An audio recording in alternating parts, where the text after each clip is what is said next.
జగిత్యాల జిల్లా కొడిమ్యాల మండలంలో దారుణం జరిగింది. అప్పు తీర్చేందుకు భార్యను హతమార్చాడు భర్త మహేందర్. మమతా మహేందర్కు 20 ఏళ్ల క్రితం పెళ్లి జరిగింది. సంతానం లేదని వరకట్నం కోసం నిత్యం వేధించేవాడో భర్త.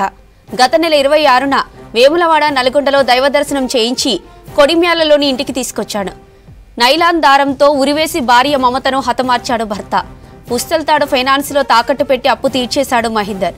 హత్య తర్వాత భార్య మమత కనిపించడం లేదని పోలీస్ స్టేషన్లో ఫిర్యాదు చేశాడు భర్త.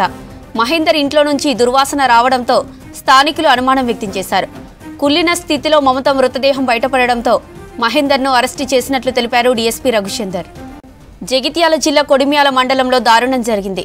అప్పు తీర్చేందుకు భార్యను హతమార్చాడు భర్త మహేందర్. మమతా మహేందర్కు 20 ఏళ్ల క్రితం పెళ్లి జరిగింది. సంతానం లేదని వరకట్నం కోసం నిత్యం వేధించేవాడు భర్త. గత నెల 26న వేములవాడ నల్గొండలో దైవ దర్శనం చేయించి కొడిమ్యాలలోని ఇంటికి తీసుకొచ్చాడు. నైలాన్ దారంతో ఉరివేసి భార్య మమతను హతమార్చాడు భర్త. పుస్తల్తాడు ఫైనాన్స్లో తాకట్టు పెట్టి అప్పు తీర్చేశాడు మహేందర్. హత్య తర్వాత భార్య మమత కనిపించడం లేదని పోలీస్ స్టేషన్లో ఫిర్యాదు చేశాడు భర్త. మహేందర్ ఇంట్లో నుంచి దుర్వాసన రావడంతో స్థానికులు అనుమానం వ్యక్తం చేశారు. కుళ్ళిన స్థితిలో మమత మృతదేహం బయటపడడంతో మహేందర్ను అరెస్టు చేసినట్లు తెలిపారు డీఎస్పీ రఘుచందర్. రాచకొండ పద్మ భర్త పేరు సత్తయ్య, ఇది మల్లాపూర్ గ్రామం, గంగాధర మండలం.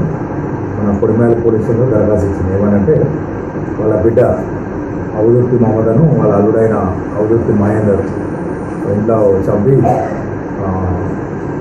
పారిపోయిందని చెప్పేసి పిటిషన్ ఇచ్చింది. దాని మీద మేము కేసు నమోదు చేసుకొని దర్యాప్తులో జరిగిన విషయం ఏంటంటే మహేందర్కు మమతకు దాదాపు 20 సంవత్సరాల క్రితం మ్యారేజ్ అవుతుంది. పెళ్ళైనాక వీళ్ళకి పిల్లలు పుట్టారు. వీళ్ళు హాస్పిటల్ అలాగే తిరుగుతూ ఉంటారు. ఇతరు ప్రైవేట్ టైలర్ షాప్ చేస్తూ ఉంటారు. గత 6 సంవత్సరాల నుంచి కరీంనగర్లో కిరాయి ఇంట్లో ఉంటూ ఉంటారు. ఆమె డబ్బులు కూడా ఇక్కడ తీసుకుంటారు.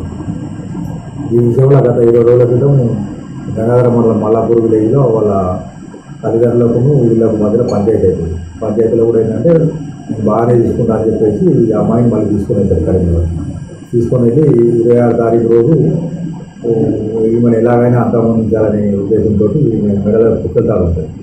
డబ్బులు కావాలని చెప్పేసి ఆమెను వేములవాడ తీసుకుపోదామని అన్నించేసి తీసుకుపోతారు. వేములవాడ తీసుకుపోయి అక్కడ నుంచి మన నల్లగొండ దేవాలయం తీసుకొస్తారు. అక్కడ నుంచి కొడిమ్యాల అయితే వీళ్ళ ఇల్లు ఉంటుంది, కొత్త ఇల్లు, వాళ్ళు ఎవరు ఉండదు.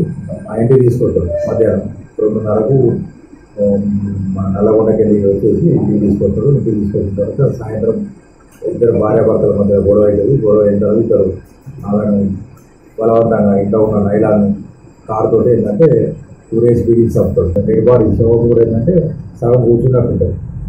అది ఊరేసుకునే ప్రయత్నం చేసినా నమ్మించడానికి ట్రై చేస్తారు. బయటకు వస్తారు. బయటకు వచ్చేసి మెడలో ఉన్న పుస్తకాలు తీసుకొని వెళ్ళి గంగాధర వెళ్తారు. గంగాధర దగ్గర ముత్తూట్ ఫైనాన్స్లో దాన్ని కుదబెడతారు. కుదబెట్టి 1,25,000 రూపాయలు వస్తాయి.